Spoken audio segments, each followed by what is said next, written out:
industry or your product or even your business, then that gives you the open door to then drive engagement. Now, I say that with a caveat because you can't just interrupt the conversation. I mean, if groups of people are having a conversation about dry cleaning and you are dry cleaners in Omaha and they're complaining about that they had bad service from another company, maybe your competitor, and then you try to jump in the conversation, well, it's probably not going to help. So you have to be very strategic in terms of how you join the conversation and ensuring that you are in fact adding value to the conversation. And value can come in a lot of different ways. Value can be in that of a utility where you're helping your customers solve something or achieve something. It could be entertainment. It could be exclusivity. It could be promotional based, right, where you're giving coupons or discounts and things like that. So making sure that you can add value to the conversation, because if you can't, you'll just be looked on as trying to spam people and you just won't get where you want to go. So I think once you formulate that, then you can there's a lot of moving pieces, but you can figure out, okay, do we need a Facebook page? Yes. Do we need a Twitter account? Perhaps. Do we need a LinkedIn page? Maybe not. And then deciding from that standpoint, okay, we have a Facebook page, we have a Twitter account, we're inviting our friends and family to like our page, we're inviting our customers to follow us on Twitter and LinkedIn, or excuse me, Facebook. What's going to happen is you're going to finally hit a wall of diminishing returns, because many of the networks today, like specifically Facebook, they're blocking organic reach. And so you may get 100 fans of people that are within your circle that you've sent to, you've shared on your personal accounts. Join my business page. You may put a little sign in your store if you own a restaurant. Follow us here. At some point, you're going to hit a plateau. And even then, when you share content, you're not going to reach every person who's a fan. So when I'm talking to my clients, I always ensure that there's an education around paid media, specifically promoting content in Facebook and Twitter, because the social networks, while it's free to create an account and leave comments and post updates, you're not always going to reach the people that you want to reach. So many companies have to set aside a little bit of budget so that they can reach new people and reach new audiences. And let me give you a quick example. My sister is she's an entrepreneur. She's 26, and she just opened a salon. Now, her type of salon is very much she rents out individual spaces for hair designers and makeup artists. And they pay her a fixed amount of rent each month, and they have their own customers. Now, she has her own customers as well. So it's kind of she's at that point where she can't grow anymore in terms of the number of seats unless she expands the actual size and the real estate. So we started a Facebook page for her, and we invited all of our friends in Tucson, and that's where she lives. And at one point she had like 45 fans. And these are people that she knew, and she'd post content, and there wasn't anything new. The community wasn't growing. And then when I told her, hey, let's budget $200 a month, and let's promote 4 pieces of content per month, $50 per post. Let's target women between the ages of 18 and 65 who are interested in beauty and haircuts and salons, who are in Tucson within a 5-mile radius. Let's target your content to those users. And she's almost at 500 fans, and her phone cannot stop ringing. So it wasn't a huge investment in terms of paid. It was a couple $100 here, a couple $100 there, and she's now thinking about increasing that budget because of the payoff and the return it's providing to her. This idea of targeting is something that resonated with me during the panel discussion that you had as well. The idea that I think some people, they see something like the ALS challenge and they think, viral, they think huge. But for a lot of entities, maybe most, finding the right group of fans, targeting to that degree is the real opportunity, right? Well, yes, you can target by demographics, right? So living in a certain city, in a zip code, age range, income, high school, even college, going to certain colleges. So all those are built in the segmenting. But really where the value is interest targeting, because regardless of what your business is, if you're a makeup artist, you can target people who are interested in makeup.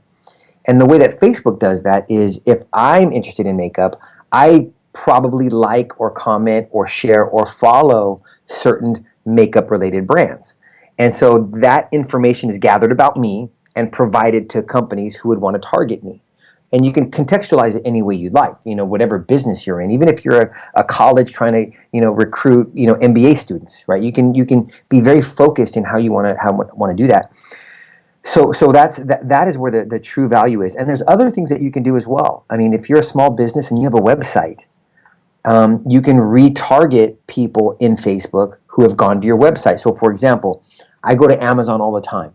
When I go to Amazon, I either buy or I don't buy, go back to Facebook. Now all of a sudden I see ads of products that I was just looking at on Amazon. So they're retargeting me based on the fact that I was at the website. Small businesses can do the same. We here think a lot about, in terms of goals, raising awareness, perhaps sparking engagement, maybe some kind of conversion experience. Are there other types of goals within your framework that are really important? Again, focusing more on the nonprofits and the smaller scale. Sure.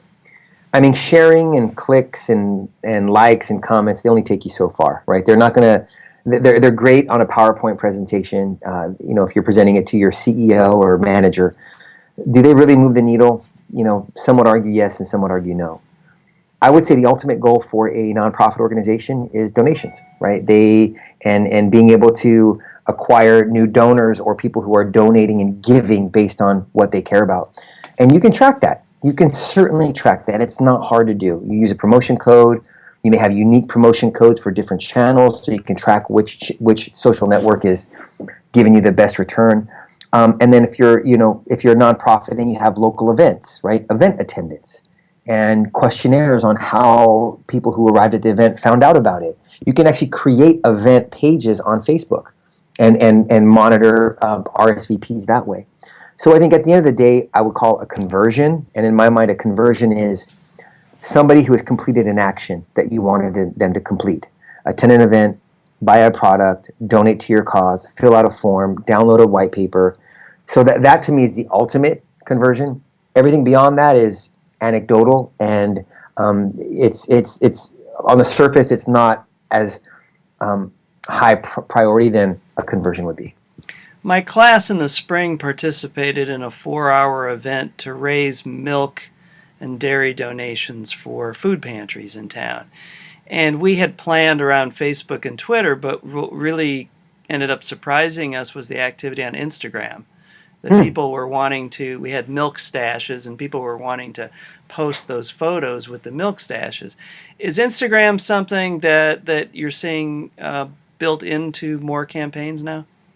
Oh yeah, absolutely. Instagram, the hard part with Instagram is it's confined, meaning everything that happens in Instagram stays in Instagram, right? With Twitter, you're linking to your website or you're linking to an article. With Facebook, you're linking to something. So with Instagram, it's not easy to link. Now you can add a link in your bio and ask people to click on the link in my bio. I see a lot of people doing that. It's not the user experience is not high, and you're not going to get a lot of clicks. So the way that you need to frame your campaign is pretty much engagement focused, right? You want to encourage groups of people to do something and then share it. Use a hashtag so you can track everything. You're going to want to comment when people use that hashtag and like things like that. So Instagram certainly is becoming front and center, especially now that they're launching their paid media within Instagram. So you can now target using the same parameters as you do on Facebook, but through Instagram. And it's probably going to be, I would assume, a lot more cost effective. I believe you mentioned in San Francisco that you spent something like 6 months developing your framework. Were there some key surprises that surfaced in your investigation of what works and what doesn't? You know what? It's all based on personal experience. So I know that those frameworks work because I worked them. But the minute it was published, my frameworks began to evolve. Now they're completely different. So, and I think it's just the more experience that you get working with different diverse clients, you get different perspectives and different insights, and that forced me to really change the way that I think about content and publishing and media and distribution. And so from my perspective, it's an evolving, it's kind of an evolving ecosystem. It's completely changing all the time. Is the starting point still the importance of the brand, whatever it might be? The starting point is the analytics and what that tells you, and the insights from the analytics that will help you define your brand, will help you define your narrative and what you want to say, will help you define where you want to say it, Instagram, Twitter, LinkedIn, a blog, whatever it is. So I wrote the book before I had that insight, right? It all starts with looking at what customers are saying, either about your company, your topic, or your industry. I noted this division of platforms, process, and people. Mm-hmm. And what was noteworthy to me was that we were talking about people, because sometimes we get so dazzled by the technology and what's new that we forget we're talking to people. Mm-hmm. What's your take on how a lot of organizations approach this problem? Well, so I'm a little conflicted since I wrote that, because I was very much a purist back then, meaning it was about the people. It was about establishing relationships and earning trust and being transparent. And it was hard for companies to do that because they were huge. I mean, most of my experiences in large enterprise, so huge companies. How do you be human to your customers? Now, I still think that is important. Okay. But at the end of the day, if I go to my CEO and say, yeah, we're being human, we're connecting with customers, but I can't attribute that to any sales, there's really no point whatsoever to whatever it is you're doing. So not even the customer service aspect of it? Well, the customer service for sure, because it's a loyalty, right? You're defining repeat purchase, right, through providing good service. But in terms of acquiring new customers, right, you can be as human as you want, and if you're not selling products, you're going to go out of business. And so my view now is there is a level of humanity that companies need to have. At the same time, there's a layer of storytelling that needs to go above that, which helps us relate to humans, but then also tell a story that does drive some type of action, a purchase, a conversion, if you will, like I said earlier. So is the real-time listening and the data that you start from more important than the engagement part of it? I don't know if I would say more important. I would say they're two work streams that need to happen in parallel. You can't have one without the other, in other words. Is it your view that we still have a ways to go in terms of the quality of the data, or are we closing that gap rapidly in terms of meeting the rigor that we need in data? Definitely closing the gap, for sure. There's so much data out there. It's not the whole big data conversation is a little overwhelming, but it's bite-sized data that is actionable, right? Because with social media, we're all talking, and it's all public. Everything that we say, everywhere we check in, everything we read, everything we share, everything we comment on, everything we like, everything we tweet about, every brand we follow, all of that is public data. So any marketer can use that, assuming they have the right expertise and, to your point, rigor. They can use that data to extract insights, to formulate better stories, and to formulate opportunities in the market, or determine an unmet need that they can define based on conversation. So I think we're definitely closing the gap. There's still a lot of disconnected platforms. So Facebook and Twitter don't talk to each other. So extracting both of those, and then comments on YouTube and comments on blogs and comments in forums and all these other places, you still need like a repository machine that's able to listen and formulate, and then a human on top of that to look and and categorize pieces of data in order to arrive at that insight. On the research side, most of my recent work is focused on social networks and the structures and the centers of influence. How do you put that work into a larger context for your clients? Is that, identifying, I think I heard you talking about identifying not only key influencers, but people near those influencers who might be part of the process. How do you kind of tie that then back to the other objectives and goals within a campaign? Well, I think I did mention this in San Francisco, which was that in any category, in any language, in any geography, around any topic, there are typically no more than 50 people who are driving the conversation. We call that the 1%. Those are the 1% of influencers who you need to care about, who you need to follow, who you need to understand the context of their conversation as it relates to your industry.